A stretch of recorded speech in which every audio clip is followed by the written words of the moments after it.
Vida después de la vida. La expedición científica de Tom Harper.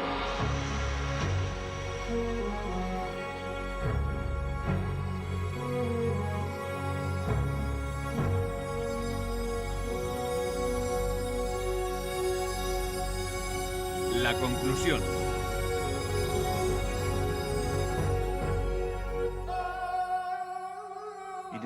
Cuentan que un amigo del profeta Salomón se encontró con el ángel de la muerte un día que paseaba por las calles de Jerusalén. El ángel de la muerte estaba muy enojado con él. Entonces se presentó ante el profeta Salomón y enseguida le solicitó ser trasladado a un lugar más seguro. Así que el profeta le envió a la India. Al cabo de un tiempo, Salomón se encuentra con el ángel de la muerte y le pregunta: ¿por qué asustaste a mi buen amigo? El ángel de la muerte responde: no le asusté, pero al verle me sorprendí, porque en mi libro está escrito que debía llevármele en la India. No entendía qué hacía en Jerusalén. Lo que demuestra que estés donde estés, la muerte te sorprenderá. Nadie puede escapar a la muerte cuando le llega el momento.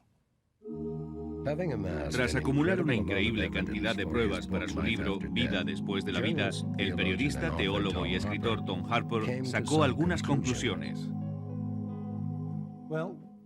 Hemos llegado al último episodio de la serie, y a pesar de tanta investigación, solo podemos afirmar una cosa con total seguridad.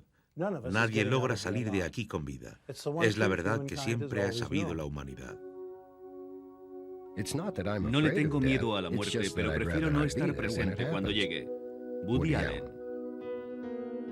En la era científica actual, muchas personas no se satisfacen con viejas verdades o sutiles engaños. Queremos más. Queremos conocer el destino, entenderlo, llegar a nuestra cita con la muerte teniendo cierta idea de a qué atenernos. Y en ciertos casos, incluso negarla y frustrarla.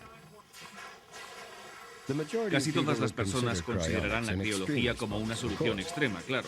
Además, la mayoría no podemos permitírnosla. La mayoría moriremos en casa, en un hospital o residencia, y alcanzaremos la paz lo mejor que podamos.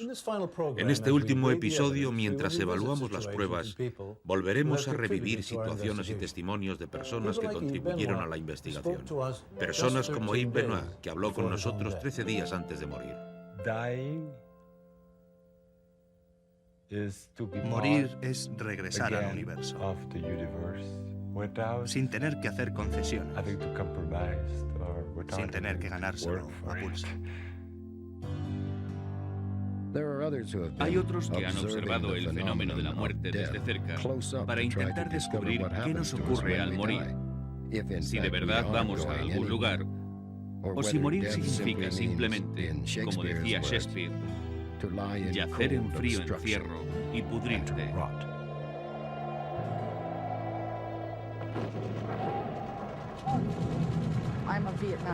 Soy veterana de Vietnam y enfermera. Es probable que haya visto más moribundos jóvenes que una persona normal. A veces tenías una abrumadora sensoñación de que, aun estando perfectamente despejada, aparecías por allí y algo pasaba. Una sombra extraña o cosas por el estilo. Sí, muy a menudo he tenido la sensación de que algo pasaba, de que allí había alguien, una energía particular. Cualquiera que tenga contacto cotidiano con moribundos se habrá tropezado con este fenómeno. Puedo asegurarles por propia experiencia que la acumulación de datos resulta de lo más convincente. Empecé como un vulgar sacerdote de parroquia, muy apegado a los dogmas que aprendí en el seminario. Por obligación, traté regularmente con los moribundos de mi parroquia y empecé a percibir ciertas cosas que antes jamás había imaginado. A menudo tenía la impresión de que en el cuarto había otra presencia. A veces, en los momentos previos a la muerte, la persona lograba salir del coma o sopor para reconocer que había visto a algún pariente que se acercaba. Recuerdo que una persona exclamó, es glorioso, glorioso. Así que es evidente que algo ocurre.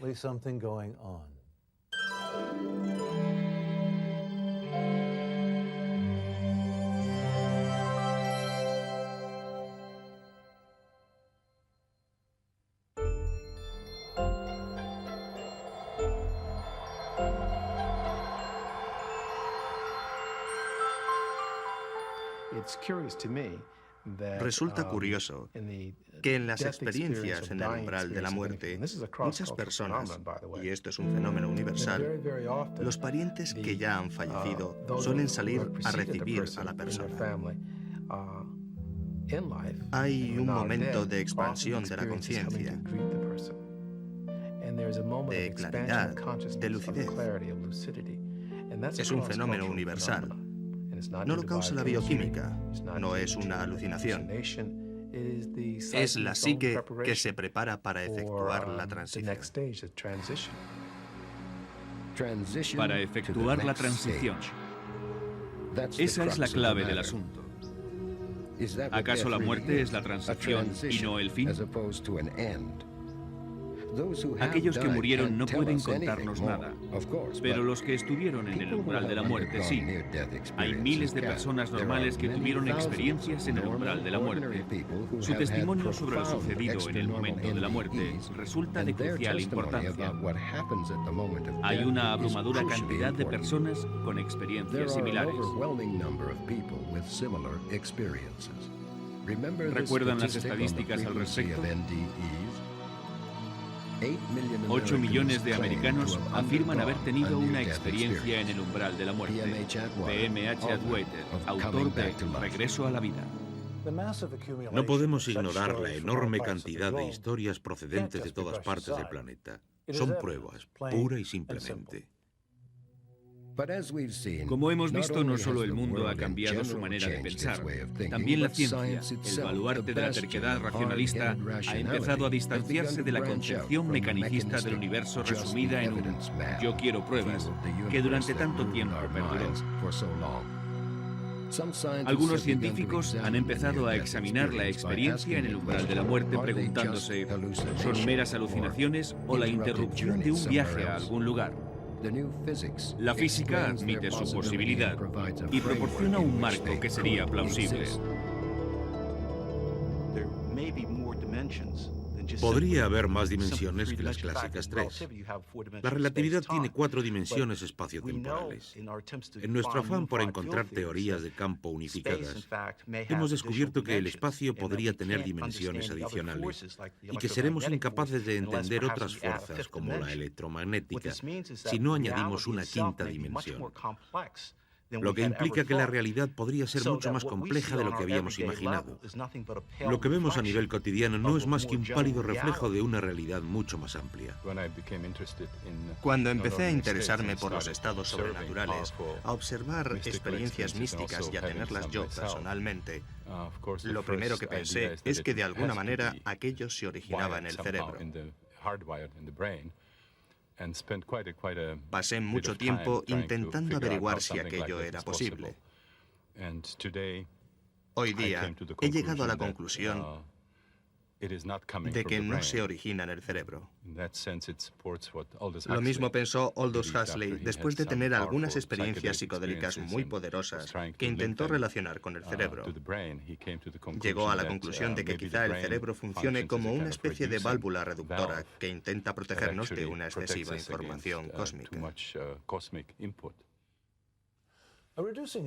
Una válvula reductora o un filtro que nos proteja de una excesiva información cósmica. ¿Qué significa en relación con el universo y con la posibilidad de vida después de la muerte?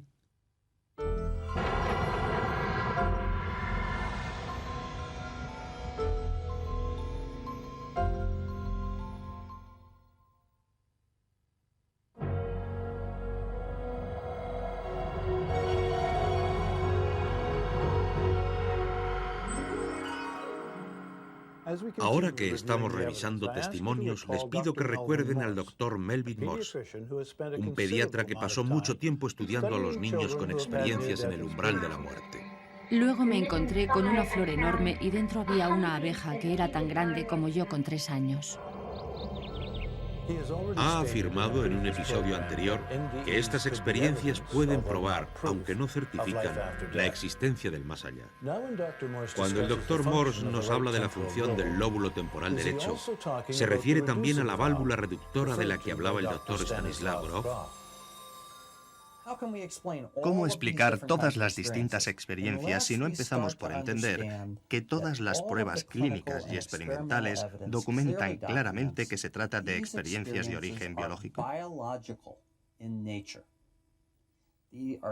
Están relacionadas con una zona del cerebro llamada lóbulo temporal derecho.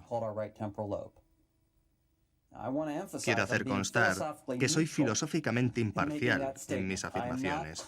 No hago comentarios sobre la realidad objetiva que estamos describiendo. Solo digo que estas experiencias no pueden tratarse aisladamente. No podemos decir que el más allá sea una alucinación causada por el dolor, que la premonición de la muerte sea un fenómeno extraño del que la ciencia no quiere ocuparse, que la experiencia de la muerte compartida sea un adorno cultural de unos pacientes que reaccionan así guiados por su dolor y demasiado influidos por un programa televisivo. No son teorías que puedan servirnos de explicación.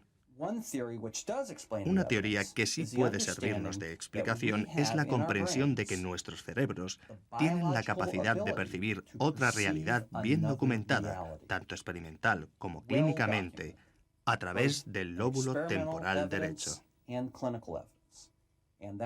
Arnold Mandel, el gran neurobiólogo, lo expresó mejor que nadie cuando afirmó que el reino de los cielos se encuentra en nuestro lóbulo temporal derecho.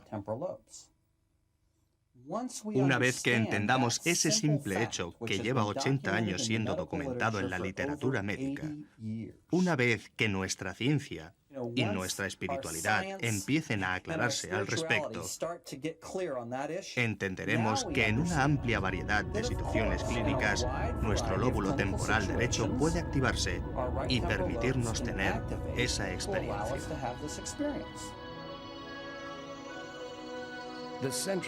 La principal defensa de la naturaleza espiritual de estas experiencias es el impresionante efecto que suelen causar en las personas que las tuvieron.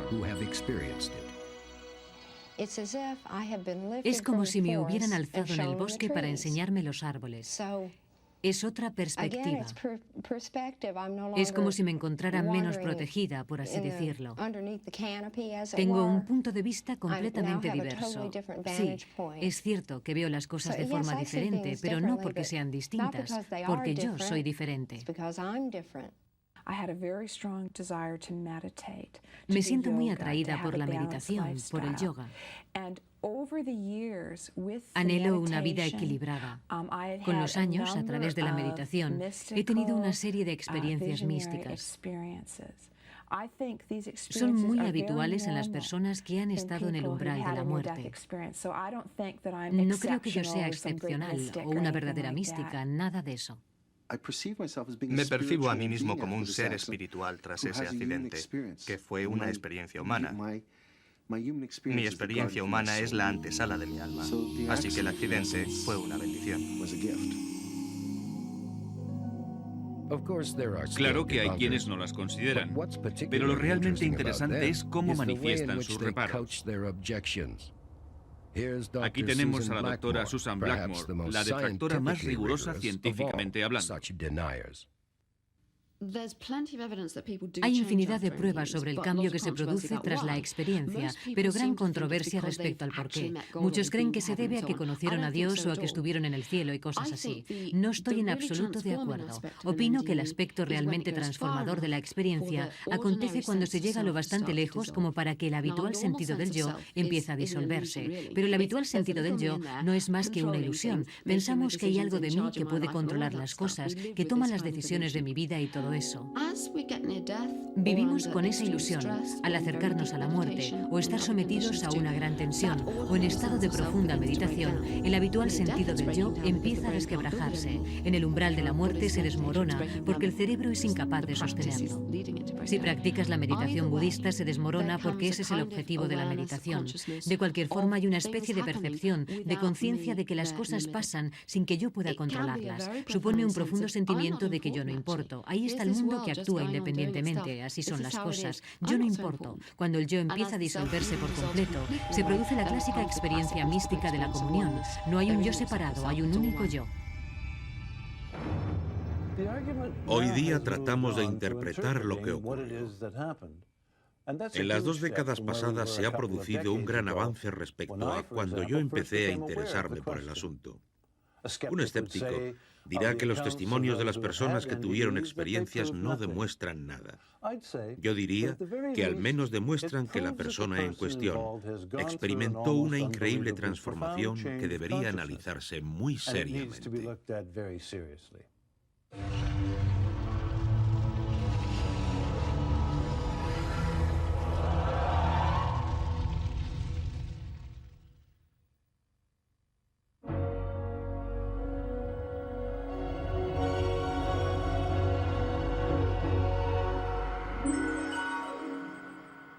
En esta serie hemos pretendido mostrarles que hay otros caminos de investigación además del testimonio personal. Al menos hemos analizado el enfoque psicoanalítico que abre nuevas vías sobre la posibilidad de otra vida después de la muerte. Jung dijo que el inconsciente creía en una vida después de la muerte. Él y sus seguidores registraron y analizaron miles y miles de sueños. En los sueños de las personas que estaban en el umbral de la muerte encontraron una afluencia de imágenes místicas arquetípicas asociadas con la muerte inminente, una cortina que cae, una vela que se extingue y cosas así. Imágenes clásicas en todas partes del mundo, a veces de naturaleza religiosa, lo que no es sorprendente. Después de todo, soñamos con imágenes reconocibles. Pero ahí está la clave del asunto. Según Jung, las imágenes también eran una demostración de que el inconsciente creía que la vida, de alguna manera, continuaba tras la muerte de la persona. Cory Bellard murió de leucemia con 9 años. La asistente social con quien habló antes de morir recuerda algunos de sus extraordinarios sueños. En sus sueños atravesaba un arco iris y llegaba a un lugar agradable y encantador que llamó Tierra del Verano. Allí había un castillo de cristal y estaban otros niños que había conocido durante su tratamiento contra el cáncer. Le encantaba ir a la Tierra del Verano y cada vez pasaban más y más tiempo en esos sueños, hasta que percibió que su familia estaba preparada emocionalmente para aceptar su decisión de marcharse definitivamente. Con gran determinación se lo anunció a los médicos. Dijo: estoy listo para morir, no quiero pasar por más tratamientos. Ellos aceptaron, le mandaron a casa y murió en brazos de su mamá el día de la madre.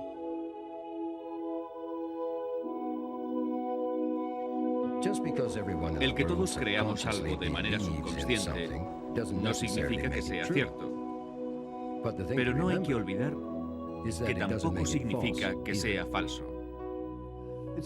Tengo la impresión de que la psique humana es de una gran ingenuidad y se vale de una imaginería arquetípica muy abundante para mostrarnos su arraigada creencia de que la vida continúa tras la disolución física. La psique no es algo que podamos manipular a nuestro antojo, y mucho menos cuando nos estamos muriendo. Esta es una prueba más valiosa, si cabe, que la experiencia en el umbral de la muerte. En el curso de la serie hemos analizado otro tipo de pruebas, las experiencias de niños moribundos que muchas personas consideran más próximos a la naturaleza, a los sentimientos puros. Las creencias de las distintas religiones que, a pesar de su diversidad, coinciden en creer que existe un más allá. Las pruebas a favor y en contra de la reencarnación. Hay montañas de testimonios, de estadísticas, de argumentos, y aún así no conseguimos demostrar nada porque estamos tratando lo inefable, algo que ni siquiera sabemos cómo llamar y mucho menos describir de manera convincente. Pero algo ocurre. Como médico, me siento en la obligación de compartir lo que sé y mi perspectiva con la sociedad. Ya va siendo hora de que dejemos de etiquetar a las personas que tienen una experiencia espiritual o paranormal como gente que sufre alucinaciones o que imagina cosas. Tal y como dijo Carl Jung, el gran psiquiatra suizo, la intuición de la esencia del ser es la máxima experiencia humana. No es una enfermedad, no es una locura. Como médico, me siento obligada a confesar que también me ocurrió a mí. Tuve una experiencia en el umbral de la muerte. Tuve un despertar espiritual. He sido clarividente. He tenido muchas experiencias espirituales y paranormales. Y soy una persona equilibrada, perfectamente integrada en la sociedad actual. Para mí, ha sido una expedición intelectual muy intensa. La inicié decidido a llegar hasta el final, aunque aquello modificara mis viejas creencias. Analicé los razonamientos de ateos, cínicos y escépticos tan minuciosamente como los de los más ardientes creyentes. Al final, estoy convencido de que aunque nadie nos lo certifique, las pruebas en favor de la supervivencia más allá de la tumba pesan mucho más que las pruebas en contra. Hoy día creo en la vida después de la muerte mucho más que antes. ¿Cómo será la vida que nos espera? Nadie puede asegurarlo. Algunos creen que nos integraremos en el cosmos y que el individuo se sumergirá en un océano de energía y paz. Otros creen que regresamos en vidas sucesivas hasta liberarnos del ciclo del renacimiento. Es evidente que cada uno sacará sus conclusiones. Mi conclusión es que al morir, nuestro verdadero yo se traslada a otra dimensión de existencia donde están nuestros seres queridos y una realidad que llamamos Dios. Puede que las experiencias en el umbral de la muerte nos den alguna pista de cómo será esa nueva vida. Yo solo sé que estoy de acuerdo tanto con San Pablo como con el Dr. Carl Jung. La imaginación humana no puede iniciar la evocación del asombroso viaje que nos espera al otro lado.